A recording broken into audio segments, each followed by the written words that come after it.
Long ago, after the time of Adam and Eve, people filled the earth. But instead of walking with God, they turned away from Him. Violence, corruption, and wickedness spread across the world. Every thought of mankind's heart was filled with evil. It grieved the heart of God. Yet in the midst of this dark world, there was one man who found favor with the Lord. His name was Noah.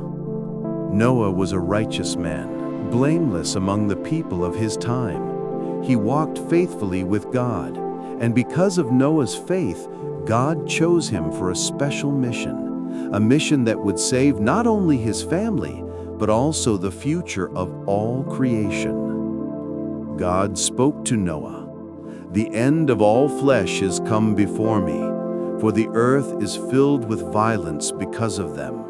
Behold, I will destroy them with the earth.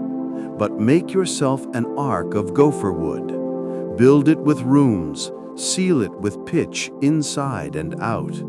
This ark will be 300 cubits long, 50 cubits wide, and 30 cubits high.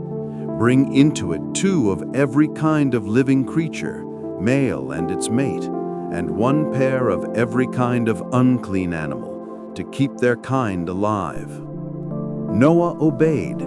Though the world around him mocked, laughed, and scoffed at the idea of a coming flood, Noah began to build.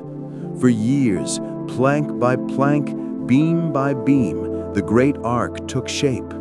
It was a vessel unlike any ever seen before, large enough to carry Noah's family and the animals of the earth. At last, the ark was finished, and then God spoke again. "Go into the ark, you and your whole family, because I have found you righteous in this generation. Take with you 7 pairs of every kind of clean animal, a male and its mate, and 1 pair of every kind of unclean animal, to keep their kind alive." So Noah and his wife, his 3 sons, Shem, Ham, and Japheth, and their wives entered the ark. The animals too began to come, 2 by 2, just as God had commanded. Birds, beasts, wild animals, and creeping things all found their way into the ark. And then the Lord shut the door. The skies grew dark, rain began to fall.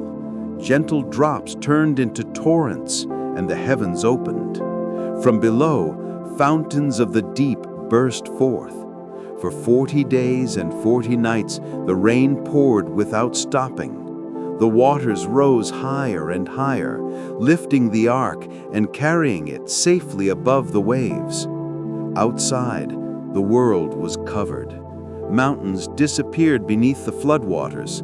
Every living thing on the earth perished, except those inside the ark. But God remembered Noah. After 150 days, the waters began to recede. The ark came to rest on the mountains of Ararat. Weeks later, Noah opened a window and sent out a raven, and it kept flying back and forth until the waters dried. Then he sent out a dove. The first time it found no place to rest and returned. The second time, the dove came back with a freshly plucked olive leaf in its beak, proof that life was returning. The third time, the dove did not return, for the earth was ready. Finally, God said to Noah, "Come out of the ark, you and your whole family and every living creature with you." So Noah stepped onto dry ground, along with his family and all the animals. The earth was fresh and clean, washed by the flood. Noah built an altar to the Lord and offered a sacrifice of thanksgiving. The Lord was pleased with Noah's worship and made a promise. "Never again will I curse the ground because of man, even though every inclination of his heart is evil from childhood. Never again will I destroy all living creatures as I have done." Then God gave a sign of his promise. He placed a rainbow in the sky, saying, "This is the sign of the covenant I make between me and you and every living creature. Never again will the waters become a flood to destroy all life." And from that day forward, whenever the rainbow appears in the sky, it is a reminder of God's everlasting promise, His mercy, His faithfulness, and His love for all creation. The story of Noah reminds us of God's justice against sin, but also His mercy and covenant of grace.